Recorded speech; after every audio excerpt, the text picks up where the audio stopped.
এই যে দোয়ার অনুষ্ঠানের জন্য আমরা যে একটা আয়োজন করেছি, আল্লাহ পাকের কাছে আমরা মানে হৃদয় থেকে দোয়া করি তোমরা যেন ভালো রেজাল্ট নিয়ে আমাদের এই মাদ্রাসার সুনাম অর্জন করতে পারো। পাশাপাশি তোমাদের পিতা মাতা যে তোমার জন্য মানে অধীর আগ্রহে আছে তোমাদের রেজাল্টের জন্য, তাদেরও মুখটা যেন তোমরা রক্ষা করতে পারো। আর তোমাদেরকে আরেকটা অনুরোধ করবো, তোমরা এই রেজাল্টের পরে আমাদের আলিম মাদ্রাসায় তোমরা আবার ভর্তি হবা, কারণ আমরা বিদায় অনুষ্ঠান কিন্তু করছি না, তোমাদের দোয়ার অনুষ্ঠান। তো আমি আমার আজকের প্রধান অতিথির কাছে যে আবেদনগুলো করবো, আমি মানে পরিকল্পনা করেছি ইতিমধ্যে অলরেডি তিনি কিন্তু বলেই ফেলেছেন। বিশেষ করে 27 বছরের যে দুর্ভিক্ষ আলিম শিক্ষকদের এমপিওকরণটা, এটা উনি নিজের মুখ থেকে বলেছে যে ওটি চেষ্টা করবে এবং 1 বছরের মধ্যে তিনি আলিম এমপিও করে দেবে ইনশাআল্লাহ। পাশাপাশি নতুন ভবনের 2য় তলাকরণ, প্রাচীরের প্লাস্টার, নতুন ভবন নির্মাণ সহ আসবাবপত্র ক্রয় সহ উনি একটা বরাদ্দ আমাদের দান করবেন, এটি নিজের মুখে স্বীকার করেছেন। তো আমরা আমাদের অভিভাবকদের একটু দৃষ্টি আকর্ষণ করে বলছি, আপনারা বিগত সময়ে যে 17 বছর গেছে, অতীতের ইতিহাস আপনারা পিছনে ফেলেন, আপনারা আমাদেরকে সহযোগিতা করেন। আপনাদের ছেলে মেয়ে বোন ভাতিজি বিশেষ করে ছাত্র ছাত্রী দিয়ে আমাদের প্রতিষ্ঠানে সহযোগিতা করুন।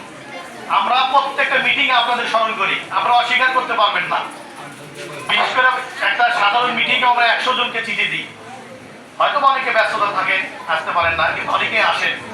আমি বারবার দেখি নতুন নতুন মুখ আসে, তার মানে আপনারা সবাই সাড়া দিচ্ছেন, এই জন্য আপনাদেরকে অসংখ্য ধন্যবাদ দিই। তো আমি আমার শিক্ষক মন্ডলীদেরকে একটু অনুরোধ করব, আপনারা বিগত যে ছাত্ররা আছে, মানে আগামীতে যারা পরীক্ষা দিবা আর কি, এসএসসি দাখিল এবং আলিম, এই পরীক্ষার্থীদের আপনারা সুন্দরভাবে প্রস্তুতি নেওয়া।